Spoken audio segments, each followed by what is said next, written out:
अंदर से और आवाज आई, कौन है जिसने मेरे बच्चे को रुलाया है? द्वारकाधीश भगवान कहने लगे, बाहर आकर के तो देख अंदर से क्या चिल्ला रहा है। जो ही प्रत्युत्तर सुनाई दिया, अंदर से जामवंत जी महाराज आए।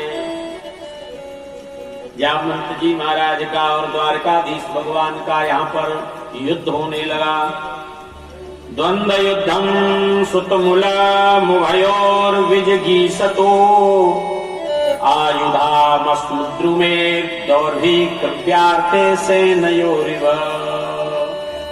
द्वंद्व युद्ध होने लगा और द्वंद्व युद्ध ऐसा हुआ 28 दिन महाराज पर्यंत। आसीस्तदष्टाविंशाः मित्रेतरमुष्टिभिः वज्रनिष्पैः सपरुषैर् विश्रमामहर्निशम्। 28 दिन रात्रि महाराज द्वंद्व युद्ध हुआ। भगवान मुष्टिक का प्रहार करते हैं जामवंत जी की महाराज पीठ पर, तो वज्र जैसा मालूम पड़ता है। 28 दिन में जामवंत जी महाराज की नस नस ढीली कर दी। वज्र निस्सई सपरुषई, वज्र के समान महाराज मुष्टिक का और प्रहार होता है। जामवंत जी महाराज समझ गए ये कोई साधारण पहलवान नहीं हो सकता, ये तो बहुत बलवान है, ये कोई महान है। हाथ जोड़ करके प्रार्थना करने लगा, कौन हो जो जामवंत को परास्त कर रहे हो, जामवंत को परेशान कर रहे हो, जामवंत को परास्त कर दिया है, कौन हो आप? हाथ जोड़ करके जो जामवंत ने कहा, सोई द्वारकाधीश भगवान राम रूप में प्रकट हो गए। बोली राम जी महाराज की जय हो, राघवेंद्र सरकार की जय हो। राम जी महाराज का जो रूप धारण किया, सोई जामवंत जी पहचान गए, साष्टांग दंडवत। प्रभु आप आए और मैंने आपको पहचान ही नहीं पाया। बहुत बड़ा दोष मुझसे हो गया, बहुत बड़ी गलती हो गई जो मैं अपने ही स्वामी से लड़ गया। मैं अपने ही और इष्ट को नहीं पहचान पाया। द्वारकाधीश भगवान कहने लगे, जामवंत ये मेरी इच्छा थी।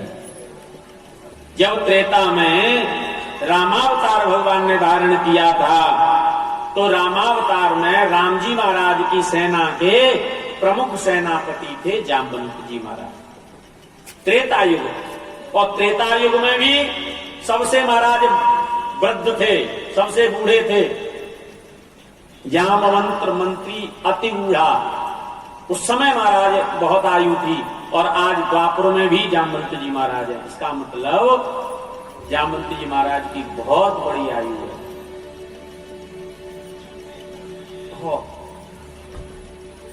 तो राम जी महाराज के प्रमुख सेनापति थे। रावण और राम का युद्ध हुआ, सारी सेना समाप्त हो गई, सारे दुष्ट समाप्त हो गए, राक्षस सब मर गए। राम जी महाराज का राज्य चल रहा था। जामवंत जी महाराज कहने लगे, प्रभु राक्षस तो मर गए, लेकिन हमारे शरीर में जो लड़ने की इच्छा थी वो समाप्त नहीं हुई। राम जी महाराज ने कहा, जामवंत ये अवतार मेरा पूर्ण मर्यादित अवतार है। मैंने मर्यादा पूर्वक इस अवतार का पालन किया है, और मर्यादा में स्वामी और सेवक का युद्ध हो नहीं सकता है। लेकिन तुम्हारी इच्छा है लड़ने की, तो मैं अभी तो पूरी नहीं कर सकता हूं, लेकिन द्वापर युग में करूंगा, आगे चल के करूंगा। वही आज समय आ गया। भगवान द्वारकाधीश ने जामवंत जी महाराज की नस नस ढीली कर दी।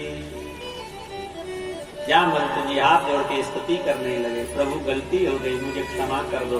बोले कोई बात नहीं जामवंत, ये तो सब होना ही था, लेकिन ये जो मणि है, ये मणि सत्राजित की मणि है। इस मणि की खोज करते हुए हम आए हैं, हमें कलंक लग गया है, ये मणि अब हमें दे दो। जामवंत जी महाराज ने हाथ जोड़ करके कहा, प्रभु मणि तो हम दे देंगे, लेकिन इस मणि को दूसरे रूप से देंगे। किस रूप से दोगे भैया? बोले हमारे यहाँ विवाह योग्य कन्या है जामवंती, आप उसके साथ में विवाह कर लो और दहेज के रूप में हम इस मणि को आपको दे देंगे। द्वारकाधीश भगवान कहने लगे जैसी तुम्हारी इच्छा। जामवंती का विवाह द्वारकाधीश भगवान के साथ में कर दिया और वही जामवंती जी ही प्रमाण देने वाली हैं। मणि की खोज में यदि कोई प्रमाण देने वाला है तो ये जामवंती जी है। यदि जामवंती नहीं होती तो भगवान प्रमाण नहीं दे सकते थे महाराज कि मेरा इस मणि में कोई हाथ नहीं है। इसीलिए जामवंती के साथ में विवाह भगवान ने दूसरा किया।